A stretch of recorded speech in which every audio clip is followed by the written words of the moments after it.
We gotta get Doc to open up an episode of this sometime. We do. Hey, Doc, come here. Look. Up here.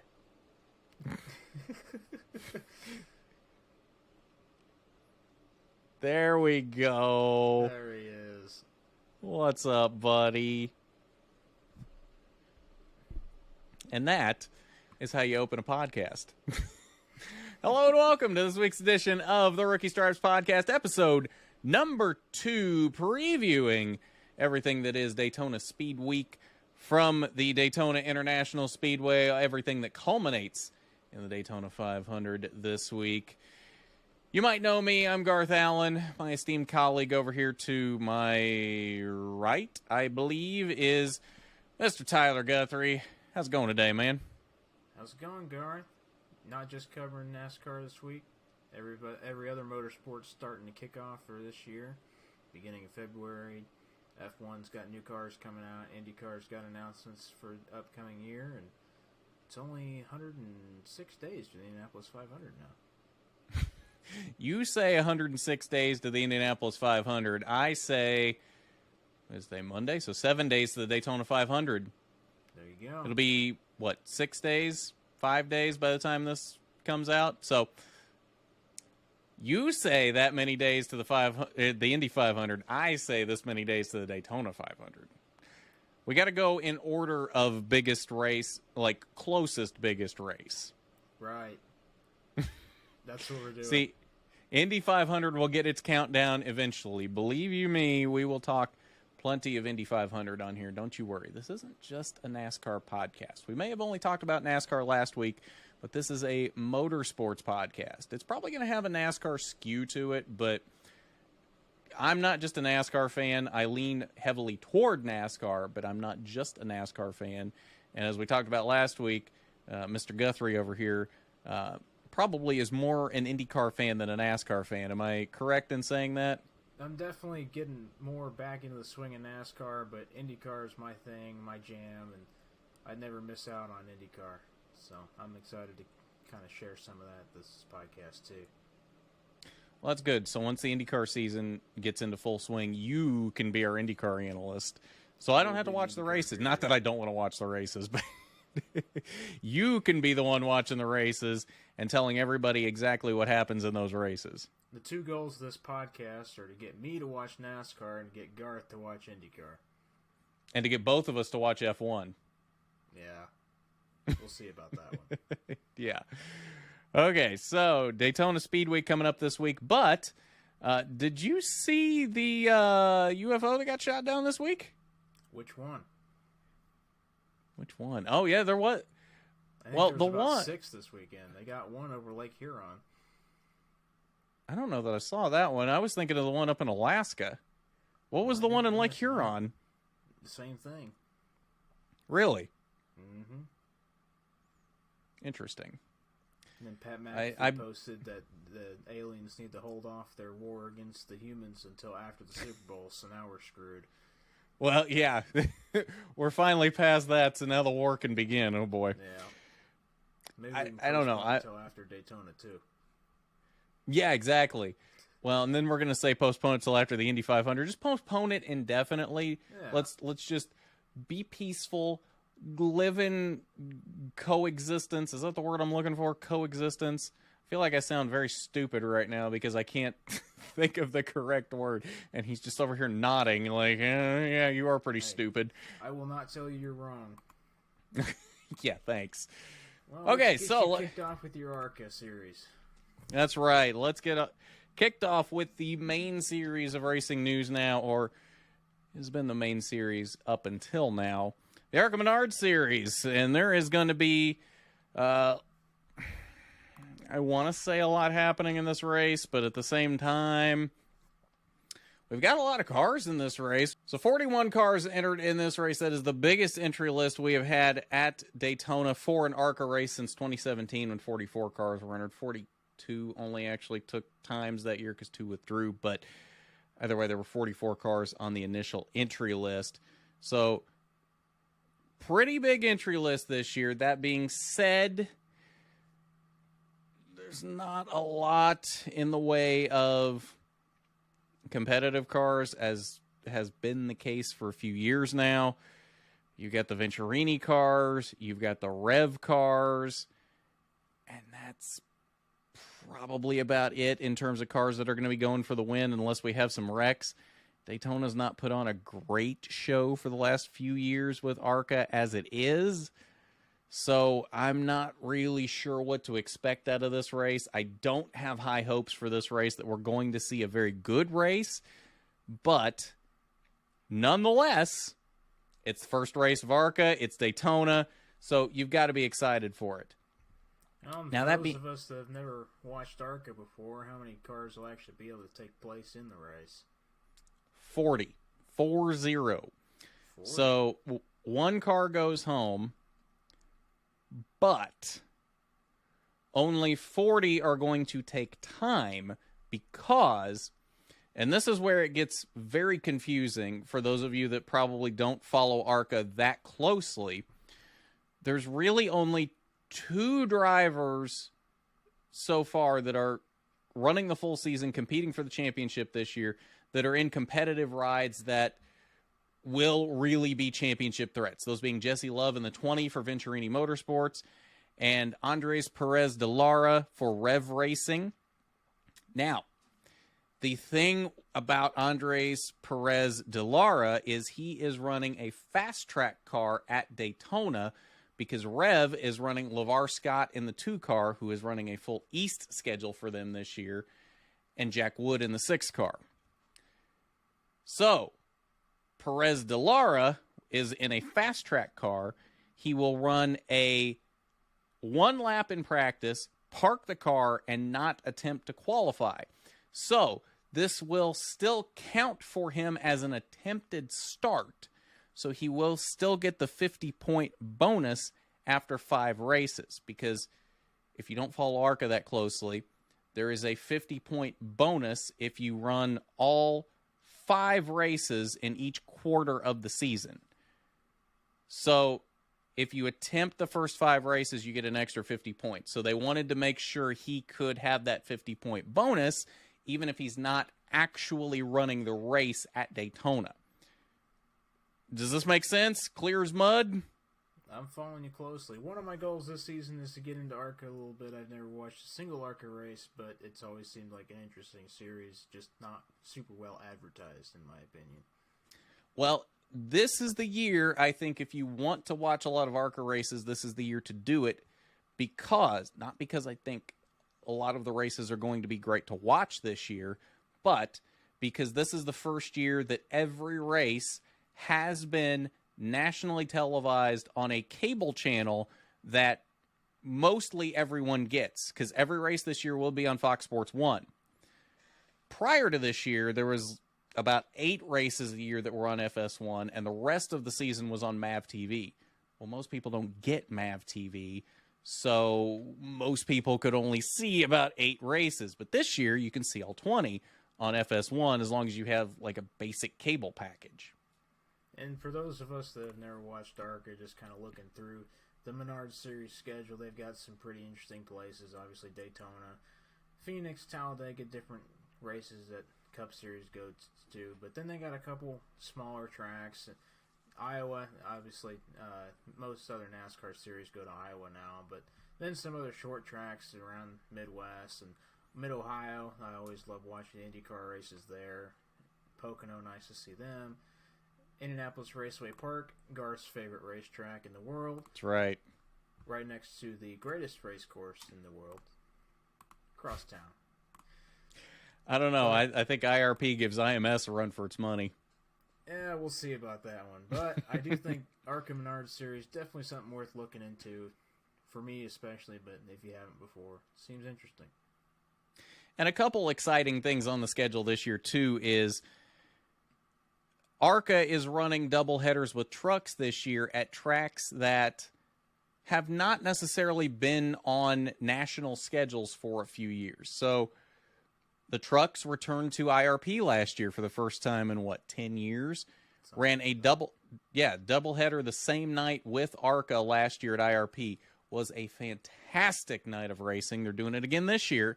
as well as trucks are returning to the Milwaukee Mile this year on the same day that ARCA is there. So there's a lot of exciting things happening this year with tracks from the past coming back, and that's not even mentioning the fact that North Wilkesboro comes back this year as well. So, but ARCA is not going there, so that's neither here nor there. But when we're talking just ARCA tracks, yeah, there's a lot of exciting things on the schedule. Milwaukee's not been the most exciting race the past few years, but it is cool nonetheless to be at the Milwaukee Mile because it's the Milwaukee Mile. I mean, there's a lot of history at that track. IndyCar fans kind of perk up when you hear the Milwaukee Mile, so if you want to see more racing in Milwaukee since IndyCar isn't there anymore, check it out. Definitely. So let's talk about some of the drivers in the ARCA race this week, as there's some names that you may not be used to, or some names in some cars that you may not be used to. We've already mentioned the two drivers in the Rev cars this week, LeVar Scott and Jack Wood. Scott will be in the 2, and Wood will be in the 6. But then, when you look at the Venturini Motorsports lineup, there's some names in there that we've gotten used to at Venturini, and some new names at Venturini as well. Amber Balkan will be in the 15 car this week at Daytona. She will also be in that car at Talladega. That's one that I am actually excited about. I was very vocal about this last year, that I thought she overperformed in that 30 car for Rhett Jones. And I said on multiple occasions that I would be interested to see what she could do in a very high caliber car, such as a Venturini car. Well, now we're going to get that opportunity to see. I'm not sure Daytona or Talladega is necessarily the best showcase of whether she really can be fast in that car, because Venturini has been the team to beat at Daytona and Talladega the last few years, especially at Daytona. Once everybody gets into a single file line, those Venturini cars get out front, and it's very hard to pass them. So I don't know that this is necessarily a good showcase of whether she really is that talented. I would like to see her be in that car at a short track, at IRP, at Milwaukee, at Phoenix, at something like that. Something where it's not necessarily a given that the Venturini cars are going to be up front. And I'd like to see if I was right last year in thinking that she really could be that good in a car that's better than that 30 car. Now, speaking of the 30 car, there's been a lot of hype around that car the last few weeks, because a blast from the Hollywood past is in that car this year in the form of Frankie Muniz, who Tyler and I were talking about this before the show. Tyler has never seen Malcolm in the Middle. Now, I admit, not my favorite show growing up, but I have seen Malcolm in the Middle. Tyler, how have you never seen Malcolm in the Middle? In my defense, I have heard of it, but being almost 10 years younger than Mr. Garth over here, I'm not quite a fossil, so. Oh, wow. Okay, we're going there, are we? All right then, Yeah, Mr. Babyface. Yeah.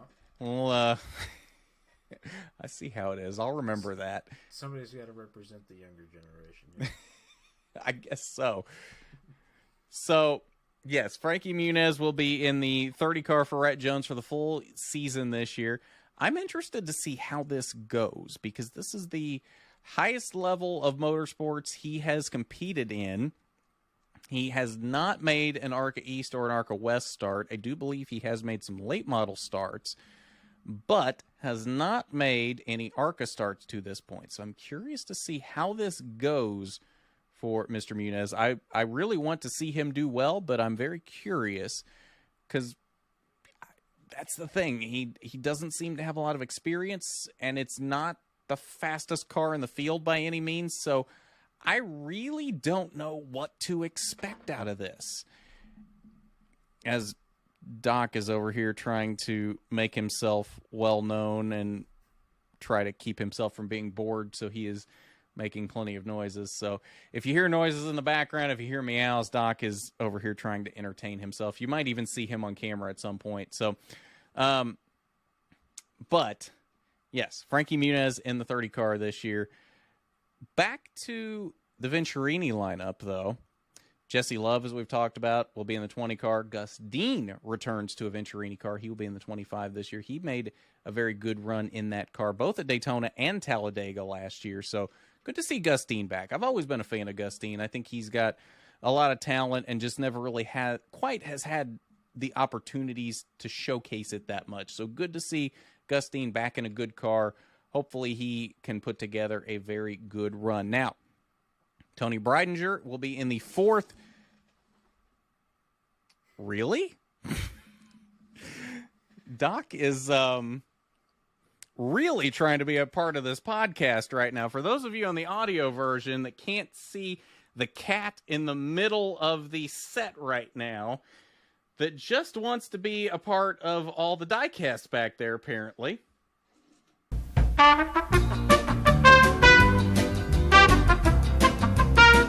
Doc just really wants to be a part of this podcast. So, back to it. What was I talking about? Tyler, what was I even talking about?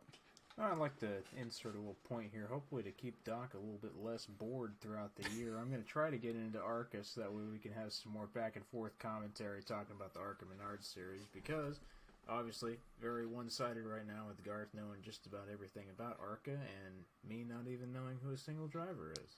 Ask some questions. That's the point of this podcast. That's why we call it Rookie Stripes. Ask me some questions. What do you want to know about ARCA? Anything we've talked about so far, or anything we haven't talked about so far? What do you want to know? Well, who's the top teams? Who are we looking for?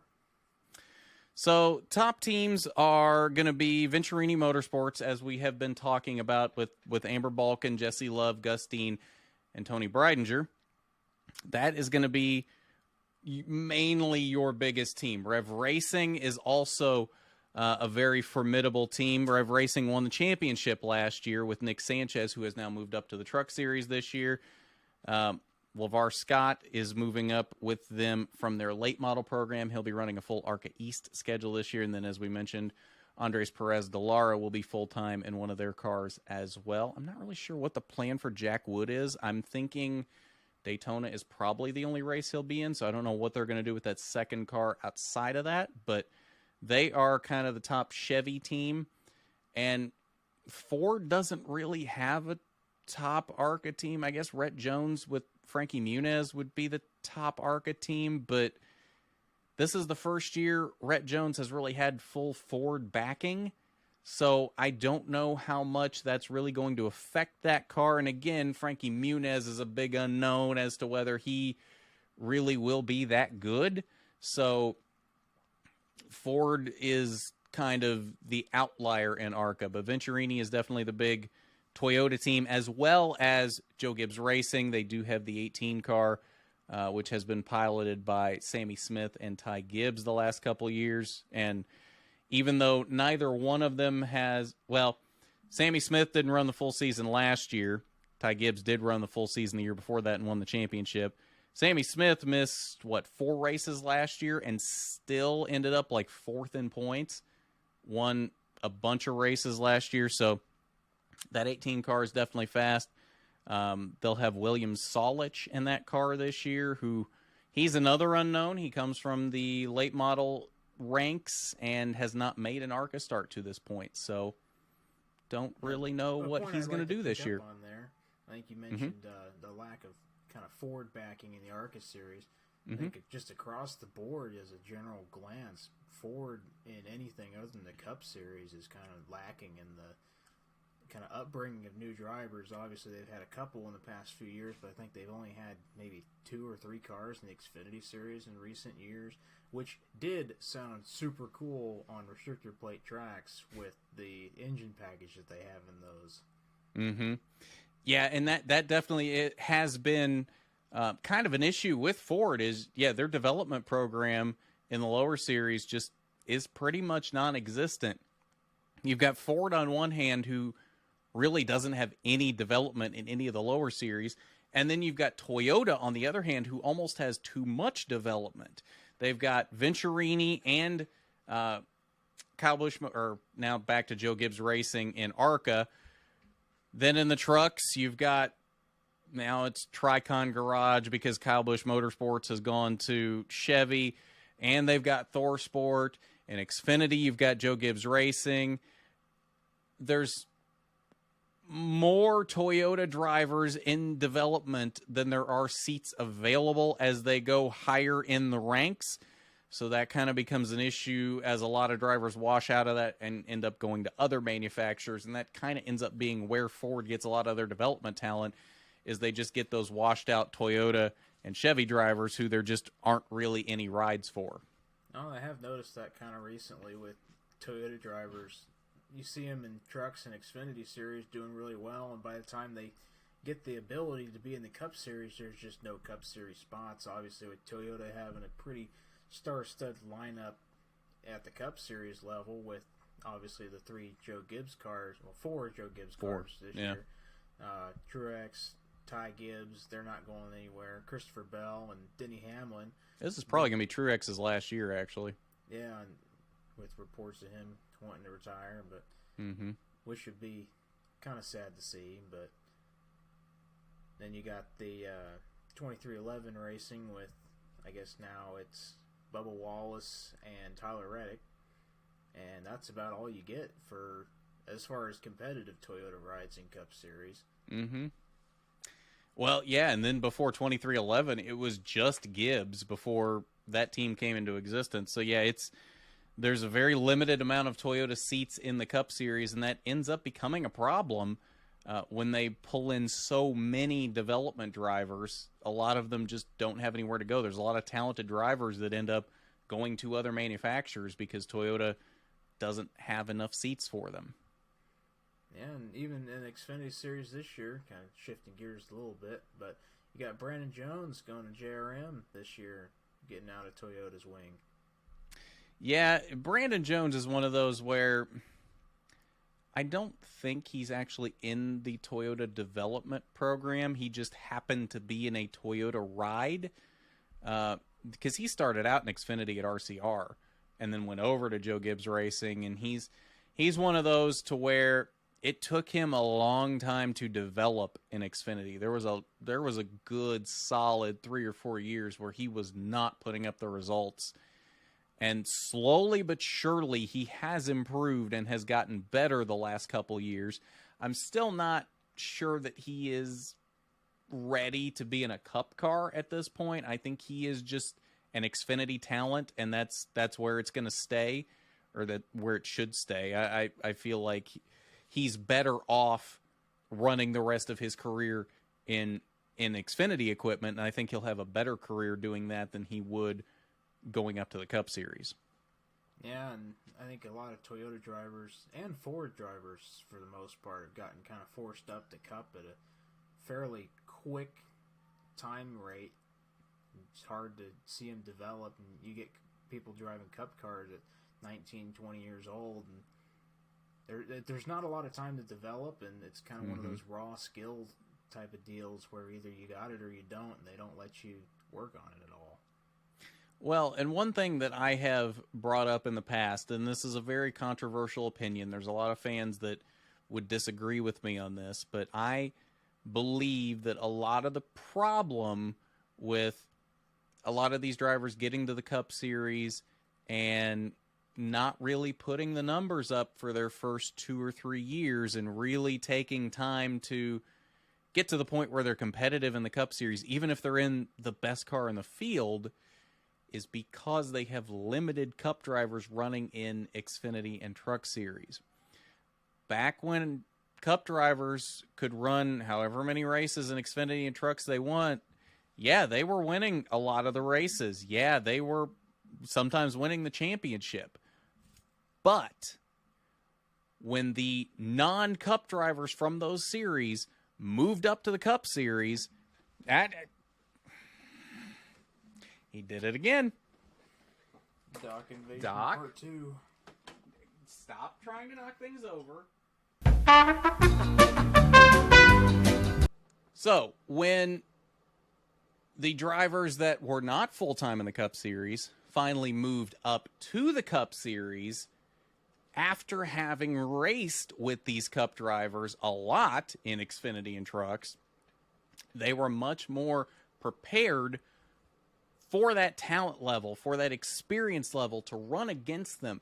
And you had guys like Denny Hamlin, Casey Kane, Jimmy Johnson that were winning multiple races in their rookie season. You don't really get that anymore. Austin Cindric won a race last year in his rookie season, but it was the Daytona 500. At this point, winning the Daytona 500 is just a matter of luck and surviving the crashes at the end. It's not necessarily a metric to say he's ready for Cup. He ran well for a lot of last year, but that was the only race he won, and that was the only race he was really in position to win. Oh, and really across the board for Penske last year. They were kind of up at the front most of the year, but just never really put the results together other than Joey Logano. Yeah, and Joey Logano surprised me. Like, when he made the championship four, I looked at him as the weakest link in the championship four because it's not like he'd had a terrible year, but he'd not had a great year either. At least it was a very quiet year. I never looked at him as being one of the strongest guys last year. He was just kind of there. And then he makes the championship four and turns up the wick at Phoenix. We can delve more into this at some other point because we have a lot to talk about in this podcast, but I feel like that's one thing that another thing that I believe is not a good point of the playoff system, where you can have just kind of a mediocre season, run well in the round of 8, well enough, either win a race or run well enough to point your way into the championship 4, and then go out and win at Phoenix. And that's really all you've got to do. And the first 32 races don't matter, essentially. You've just got to run well enough to get to the round of 8. And at that point, then you can turn it on. And I don't think that playoff system rant in a later episode. Though. Yeah, exactly. Because I can go on for that for take hours. An hour and a half by itself, oh yeah, at least. Oh yeah. Back to ARCA. I don't know how we got on the NASCAR Cup Series playoffs when we're trying to talk about ARCA. I digress. Back to ARCA though. So we talked about the Venturini lineup: Amber Balkin, Jesse Love, Gus Dean, Tony Breidinger. Natalie Decker is back in an ARCA car this week for the first time in a couple of years, running the 53 for Emmerling Gase Motorsports. I don't see her running well in that car. Ever since she's left ARCA, she's not put up great results in trucks or Xfinity. And she's not in a very good car. That Emmerling Gase car, I don't see having a lot of speed, so I wouldn't expect much out of Natalie Decker in this race. Logan Mishiraka, also in this race, making her first main ARCA start. I don't know what to expect out of her. I've seen her name around. I don't really know what she has done outside of running the ARCA East race at New Smyrna last year, which admittedly in the car she was in, she ran pretty well. I think she finished like 6th or 7th in that race. It wasn't super deep of a field, but at the same time, it wasn't a great car she was in either. She was in that Josh Williams Motorsports 60 car. So I don't really know what to think of her. I don't even know the car she's in, if that's a very good car. I don't think it is, so I don't expect a lot out of her, but we'll see if she can avoid the wrecks. If there are any wrecks, she might come home with a decent finish. It will be interesting to see what happens with her. But race will be Saturday at 1:30 p.m. on Fox Sports 1. Make sure you tune in and watch the ARCA season opener for that. Tyler, any final thoughts on ARCA before we close the book on ARCA Daytona and move to trucks? I think we'll have a lot more to talk about with ARCA after this week's race, after I hopefully finally watch my first ARCA race. But yes. For now, let's move on to the Truck Series. What are we looking for this year in the Truck Series that's new from last year? The Truck Series has a lot of driver changes that have happened in the off-season, and we're just going to quickly go through these because there are a lot of them, and I'm sure I'm going to miss some of them, but these are the main ones. Don't even think about it, Doc. He's going to try to go back up there, and I'm going to keep him from doing it.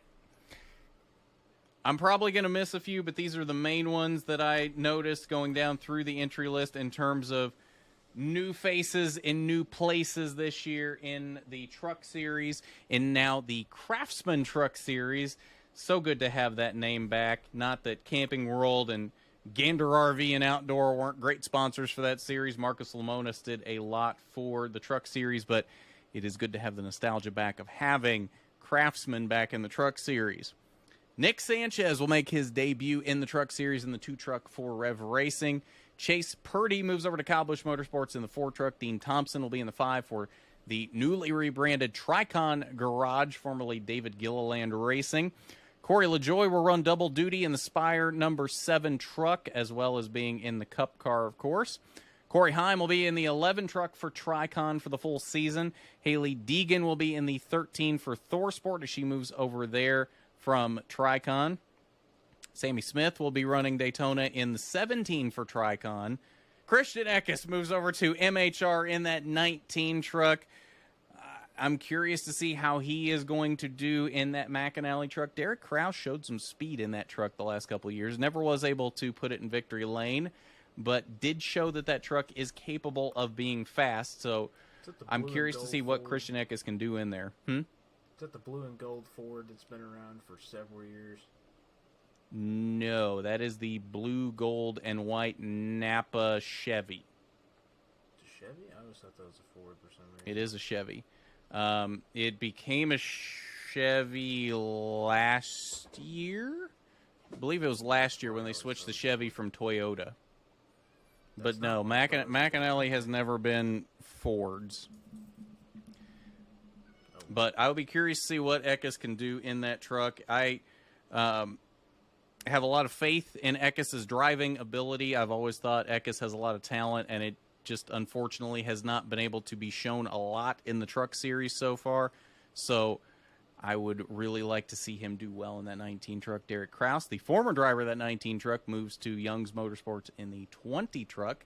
Raja Caruth moves up 2 trucks after his 1 season in the ARCA Menard Series. He will be at GMS this year in the 24 truck. Brett Holmes is going full-time in his 32 truck this year, so good to see Brett Holmes, 2020 ARCA Menard Series champion, moving up to full-time in the Truck Series. Chase Elliott running in the 35 truck for McAnally, so good to see him back in the Truck Series. Travis Pastrana will be running double duty in the Nice Motorsports number 41. Daniel Dye will be full-time in the GMS number 43. Jack Wood at Kyle Busch Motorsports in the 51 truck.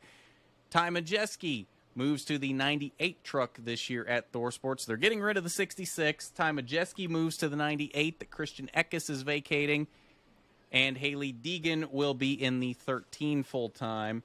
Otherwise, nothing changing at ThorSport. Ben Rhodes still in the 99, and Matt Crafton will still be in the 88 truck. Well, what are we looking for from the Truck Series this year? I know there's some heavy hitters, ThorSport and GMS, I've heard of a lot. The Truck Series is another one of the series that I need to get into and just haven't been able to, but definitely hear a lot about them following the Cup Series. So what are we looking for this year from trucks? I'm really not sure, to be honest. The Truck Series the last couple of years has kind of turned into a wreck fest. I always used to say the trucks were the best racing in all of NASCAR. And I'm not sure I can fully say that anymore. When they're not wrecking, they still put on very good racing in that series. But there seems to be a lot of inexperience and disrespect flying around in that series. Nobody really respects anyone anymore. Everybody just kind of drives through everybody. So it has not been the greatest show the last couple of years. So I'm not really sure what to expect this year. If they clean some of that act up this year, it could be a very good year in the Truck Series. I'm very curious. Last year, was it Knoxville and dirt that they piled up almost the entire field on a half-mile dirt track? Yeah, that has been slightly common in the Truck Series lately. I don't want to say extremely common, but something like that is not necessarily out of the ordinary right now in the Truck Series. So hopefully those things get cleaned up, because I do still believe the trucks can put on very good shows. Just unfortunately has not been that a lot of weeks in the last couple of years.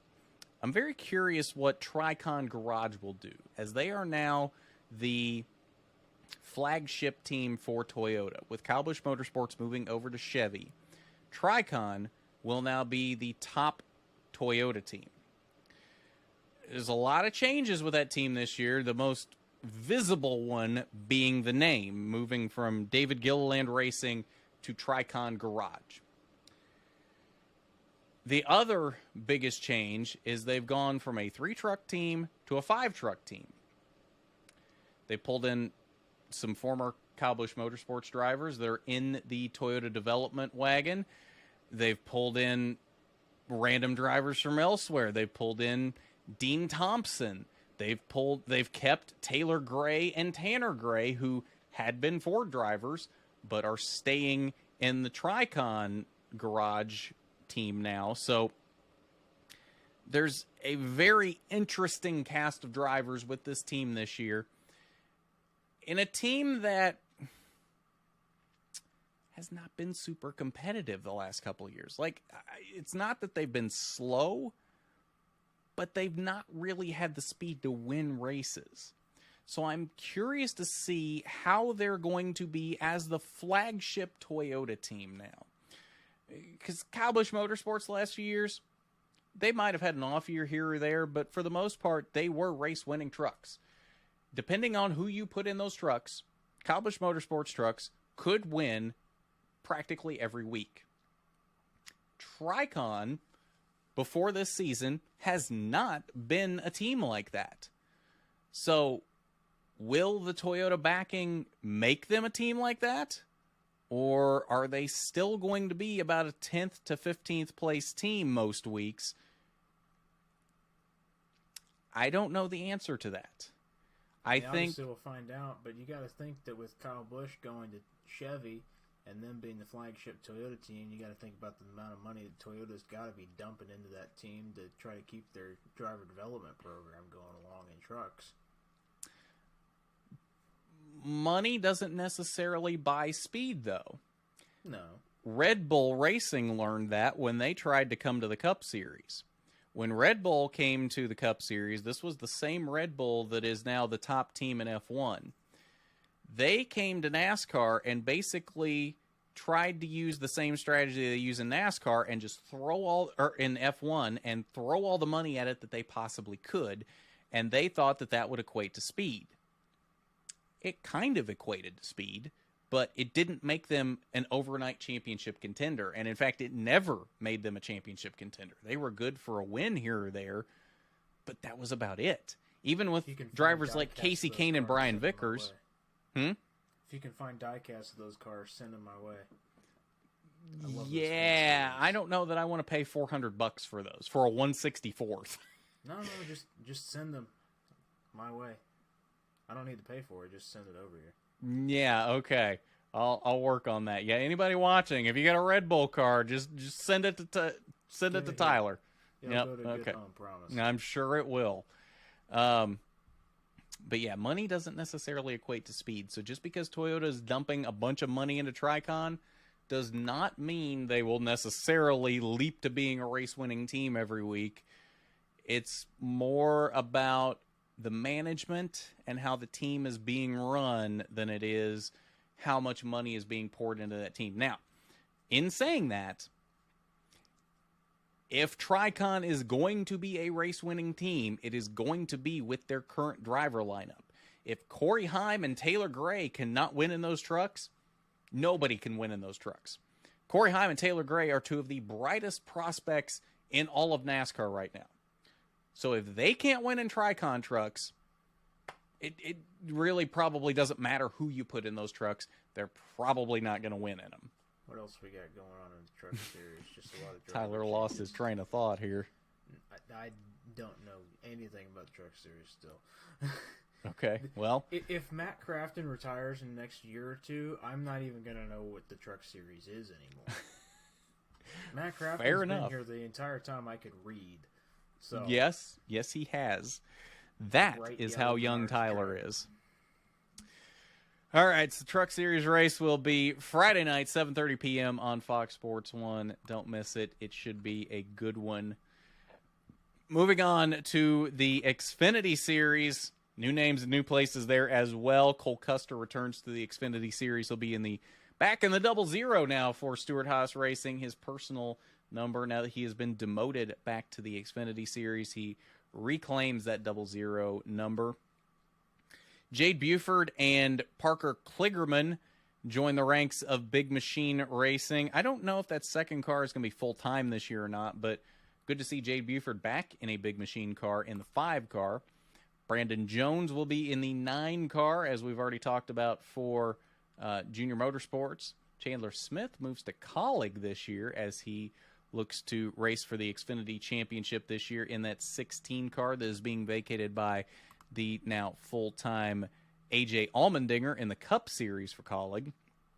Sammy Smith goes for the Xfinity Championship this year in the JGR 18 after winning back-to-back ARCA East Championships. He's been stellar in ARCA the last couple of years, but Xfinity is a big jump. Now, that being said, he has been fast in pretty much all of his Xfinity starts that he made last year, so I don't see any reason why Sammy Smith won't be a contender this year. Myatt Snyder will make a start in the JGR 19 car at Daytona this year. He will be running a partial schedule in that car. The 19 will be the all-star car for Joe Gibbs Racing, and I say all-star car, and it's kind of not become an all-star car anymore. It's more about who can buy their way into the car, and I'm not necessarily talking about Myatt. I'm talking about some other names that have been announced for that car. You can fill in the blanks there if you know who's been announced for that car. John Hunter Nemechek will be full-time in the 20 car for JGR this year as well, going for the Xfinity Series Championship. Tyler, you have any thoughts on the Xfinity Series? Well, one thing I think is interesting, obviously we talked about Brandon Jones, the JRM number 9 car earlier, but I do think it's quite interesting that it seems that he pulled the Menard sponsorship away from the 19 JGR team and pulled it into the 9 JRM team. So the Menard sponsorship is his sponsorship, not the team sponsorship. And that's how a lot of sponsorship works at this point, is a lot of sponsors are with the drivers and not necessarily the team now. Him specifically, his dad owns Richmond Water Heaters, which are sold at Menards. So they have a little bit of a B2B thing going on, a business-to-business deal, to where Menards sponsors him. They'll get Richmond Water Heaters on the car for a few races and whatever other Menards brands they want for the other races. But that is where the Menards sponsorship comes from in that case. That number 9 car is going to look a whole lot different this year than it did last year.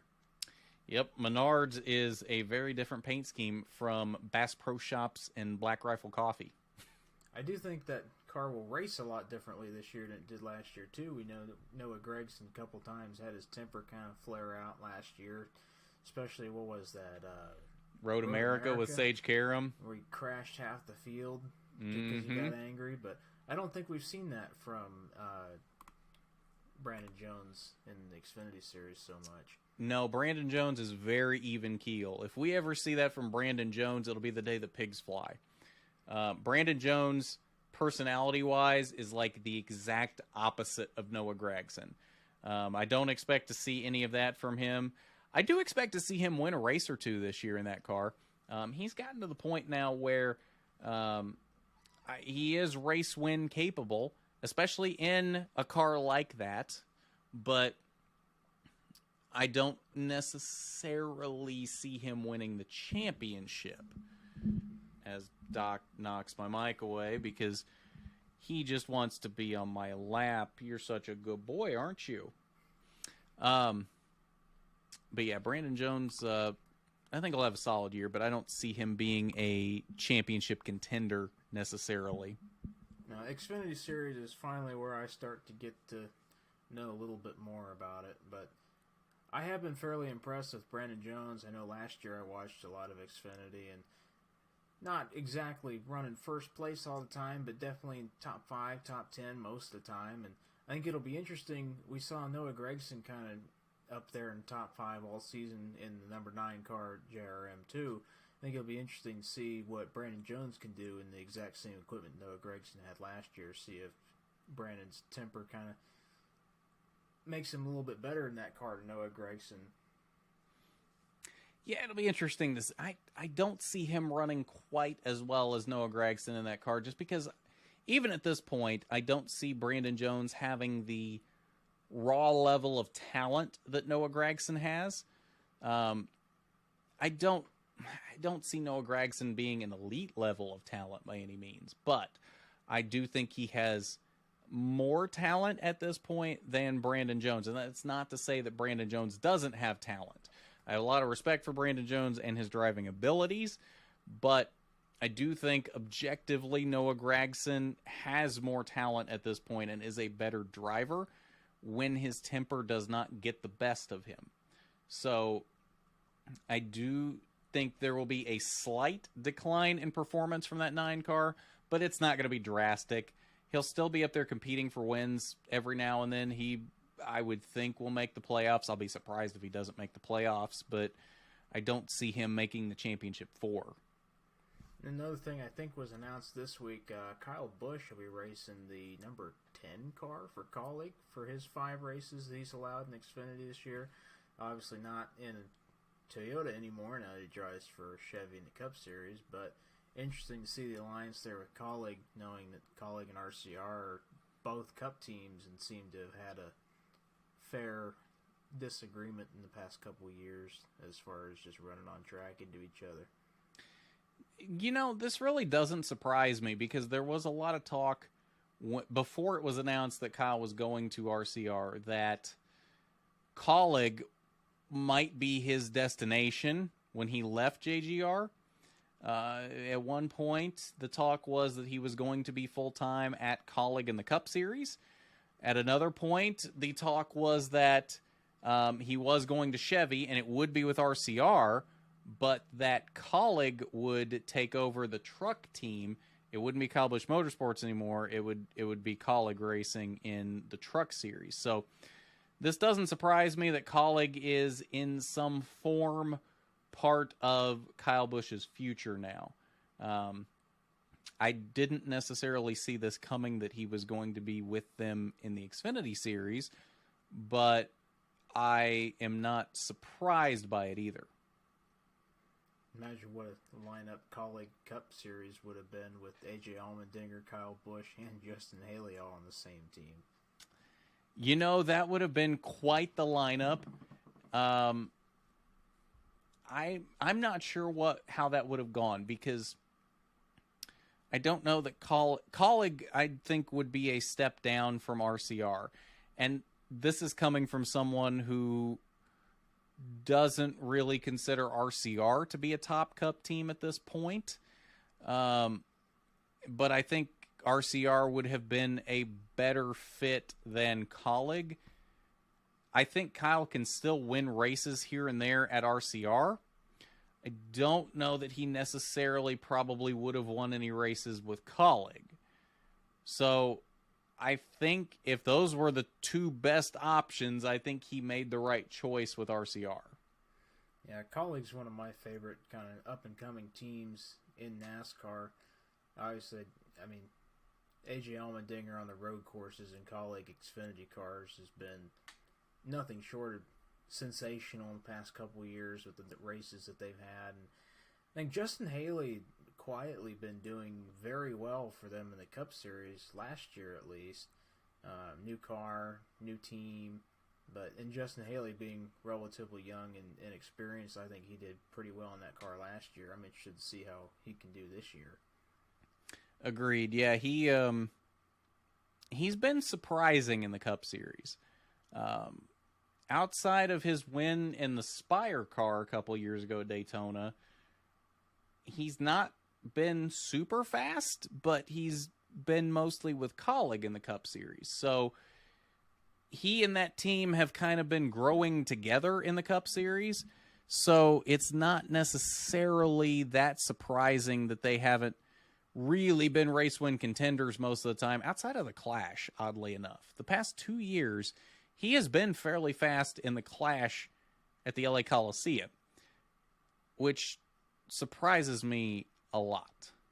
That being said, Xfinity will follow the ARCA Menard Series Saturday night, 5 p.m. on Fox Sports 1. Tune in for that. Now, the main event of the weekend will be the Daytona 500 Sunday on Fox, 2:30 p.m. There's definitely some new names in new places in the Cup Series as well. A few more changes this year than I think what we might expect in other seasons. Chandler Smith will be making his first Cup Series start in the 13 for Colleague.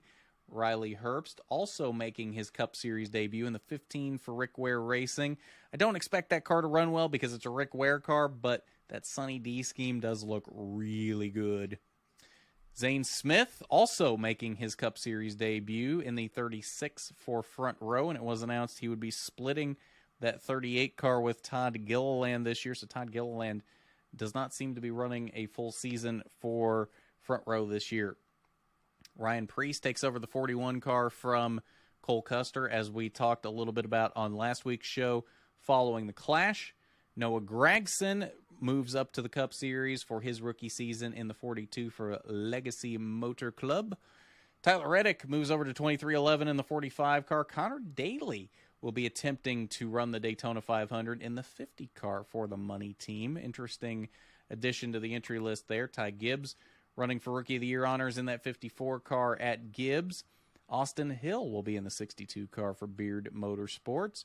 Travis Pastrana will be attempting to make the Daytona 500 as well in a third 2311 car. It will be the 67 car.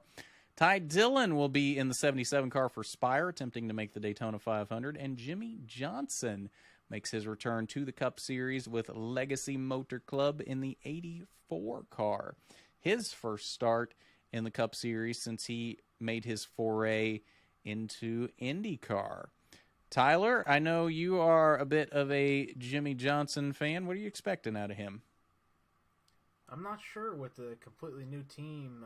I don't know exactly what the lineage of that equipment is from last year. It's Petty Motorsports equipment from last year, isn't it? It was Petty GMS last year, yes. Petty GMS. So, not super competitive equipment, but definitely Eric Jones won the Southern 500 in one of their cars last year. That's Eric Jones, though. I've been very impressed with Eric Jones. I think he got pretty slighted from Joe Gibbs.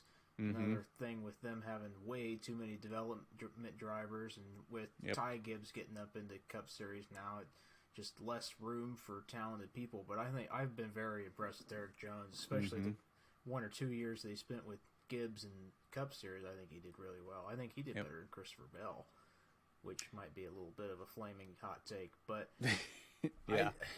as much as I was a diehard Jeff Gordon fan for my entire life until he retired, so obviously had my odds with Jimmy Johnson at times, but just after Jeff retired, getting to know more Jimmy Johnson, Jimmy coming over to IndyCar the past couple years, kind of more my home territory. Not that he did super well, but just a likable person around the garage. And as much as I do like him now, I think it'd be slightly interesting if a 7-time NASCAR champion didn't make the field for the Daytona 500. Could just put in a little bit of a interest in qualifying in the duels, which I think the duels have very much fallen off in popularity in the recent years. Of course, when they're just a single line around the top of Daytona for an hour and a half, it's not super exciting. But with cars getting bumped out of the field this year, might have to see some people make some moves that they wouldn't otherwise make. Well, and it's not even necessarily that they'll be running single file. I think a lot of the luster was lost from the duels whenever the charter system was put into place. So there's not as much of a risk of your favorite driver missing the race now. So there's not as much of a reason to watch the race now because 36 of the 40 cars are already locked in. They're just racing for their starting spot in the duels now.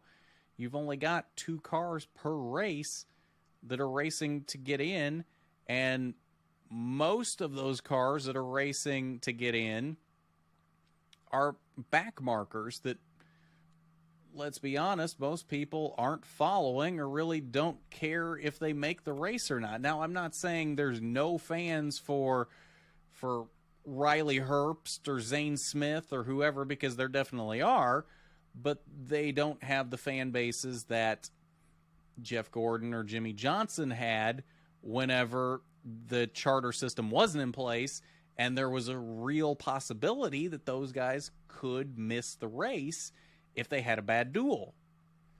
So that's a lot of the reason I think the duels fell off, is because that's one of the reasons why the charter system is a very flawed system.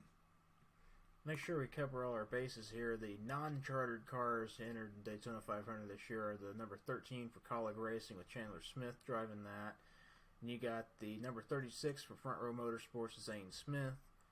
And you come down to Connor Daly in a number 50 car for the Money Team Racing. I think that is a quite interesting entry into the 500. I like Connor Daly. I think he's a very talented driver. But the Money Team Racing, I think the only successful team we've seen in NASCAR that's owned by a celebrity has been 2311. So, and I'm not. Don't forget Trackhouse with Pitbull. Trackhouse has done really well too. Yep. With the Pitbull backing. Not so much last year. They had Ross Chastain, obviously, but Daniel Suarez didn't really cause a whole lot of commotion, I didn't think. He won at Sonoma. Hill. That's true. Austin Hill in the 62 for Beard Motorsports, not chartered car. Travis Pastrana 67 for 2311.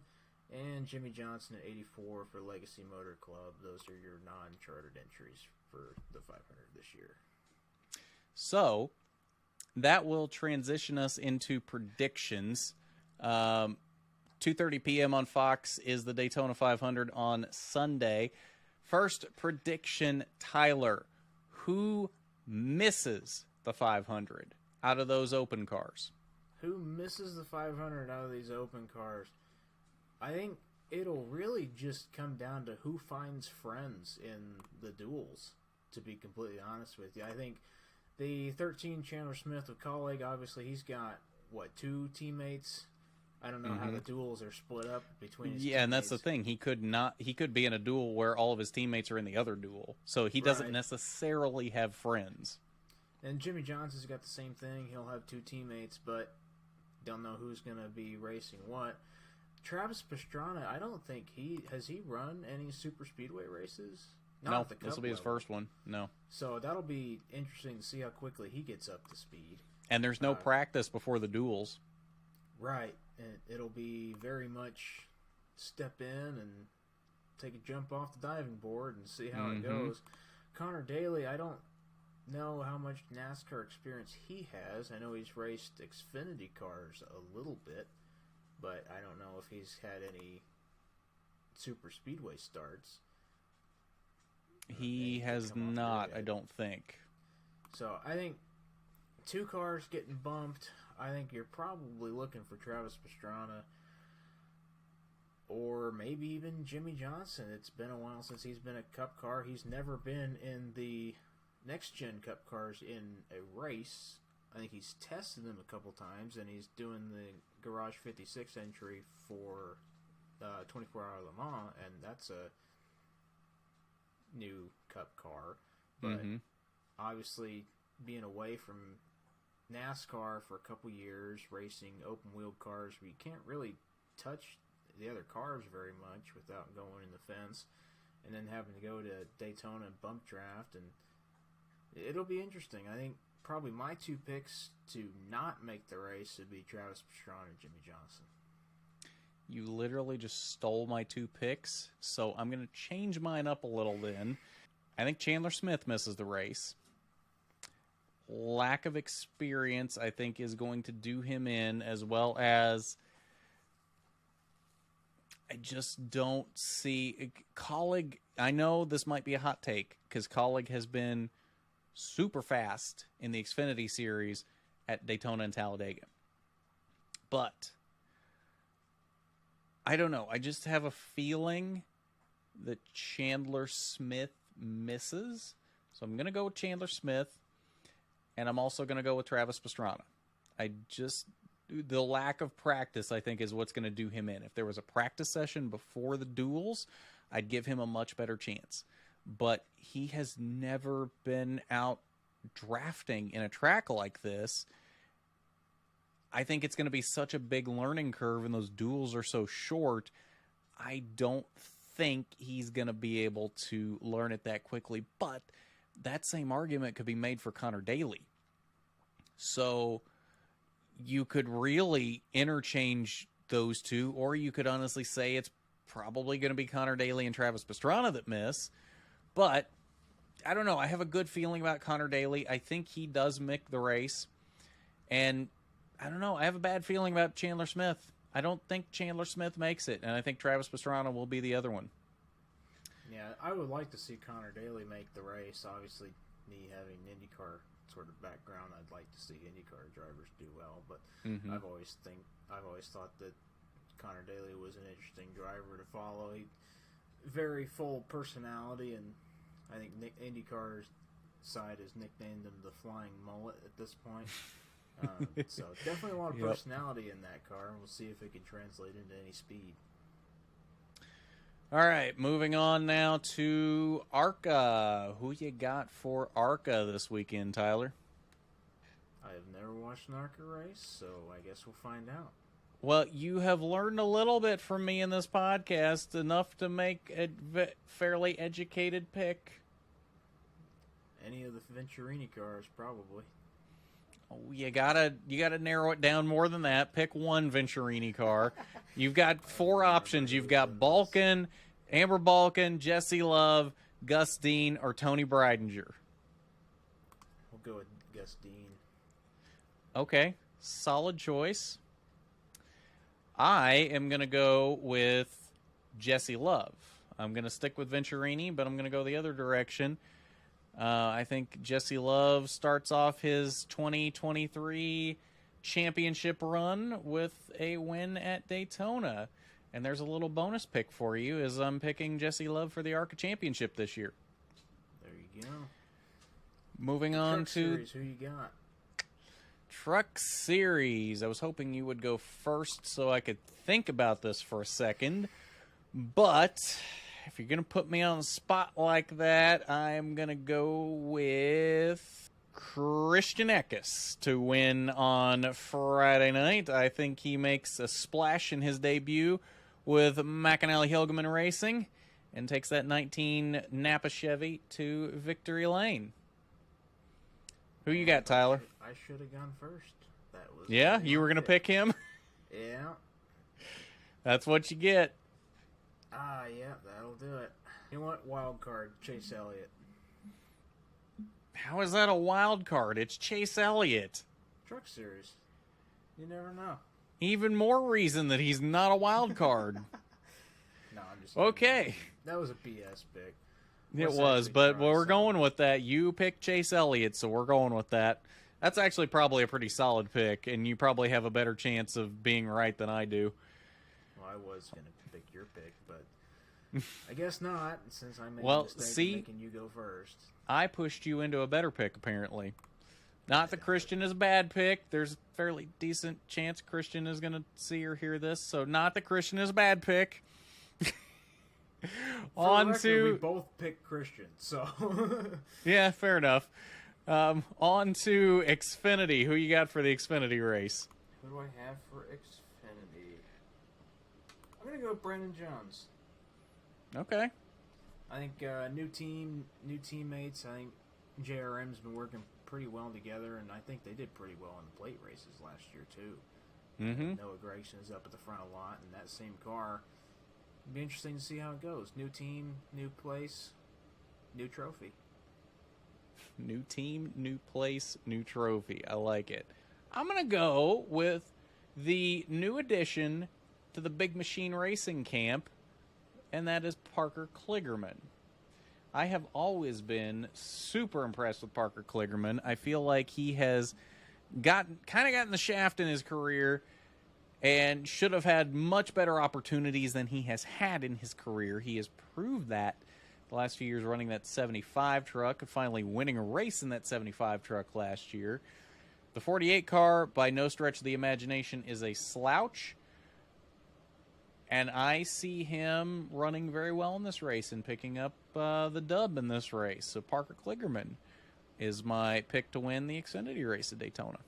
And now, the Daytona 500. I'm going to make you go first again. Tyler, who you got for the Daytona 500? I'm going to go with Tyler Reddick, actually. Okay. I think he did pretty well on the plate races last year, I thought. And I think the Toyota cars worked very well together in the plate races last year. You'd always see one or two, at least, Toyotas matched up together. Bubba Wallace going to the front a couple times in the plate races. He almost won the 500 last year.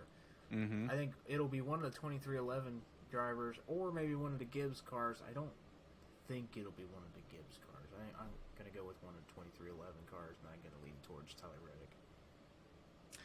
All right. I am going to go with someone who has been extremely good at Daytona and Talladega the last few years. Picked up a couple of Talladega wins. Has been very close to picking up a Daytona 500 for a couple years now. And has not been able to do it yet. I think this is the year that Ryan Blaney gets it done and takes that 12 car to victory lane in the Daytona 500. Ryan Blaney is my pick to win the Daytona 500 this year. He finally gets that monkey off his back. He's been so close, like every single year, and just has come up short. And he has proven he is a very, very good super speedway racer. Knows how to work that draft, knows how to run at Daytona and Talladega. I think Ryan Blaney finally gets it done this year and picks up that Daytona 500 victory. I would agree with you until Joey Logano gets his back bumper, and then I think he's going on the fence. Well, you know, that is a possibility as well. Yeah, Joey does tend to get a little reckless in these races sometimes, but I think he'll be okay. I think. We'll see. But how it goes. I think that's going to about do it for us this week. Went a lot longer than we did last week. Good to get all this chatting in, and we didn't even have a race to recap this week. We're just previewing one. So next week we will be here to recap everything that happened at Daytona and look toward week number 2 of the season. It'll still only be NASCAR unless there's any news that happened from the other series, because those don't start yet. IndyCar is in March, right? St. Pete's in March, isn't it? Yeah, I believe so. Yeah, and then F1 Bahrain is in March as well. So we've still got a few weeks until they get their seasons kicked off. So it'll be just NASCAR here for a few weeks unless any news pops up from those. Speaking of which, didn't you have news from those that we didn't really cover in the beginning? I did have one little IndyCar nugget. Rahal Letterman Lanigan's going to bring back Catherine Legg for the Indianapolis 500 this year. More women in the sport, always good to see. All right, well, there you have it. Probably should have talked about that in the beginning. I don't know why we didn't. I don't know how we got distracted and didn't talk about it in the beginning, but either way.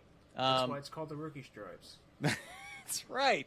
Not only is he ripping his rookie stripes off with NASCAR, and I'm ripping my rookie stripes off with IndyCar, we're ripping our podcast rookie stripes off every week here, trying to figure out how to get this done. But we're glad you're along for the ride with us, and we hope you tune in next week as well for a Daytona recap, a Week 2 preview, and anything else newsworthy that happens in the world of motorsports. Anything else we might want to talk about? I mean, we talked about UFOs at the beginning of this one, so you never know what we might talk about on here. So we will see you next week. As always, that's Tyler. I'm Garth. This is the Rookie Stripes Podcast on Racing News Now. We'll see you next week.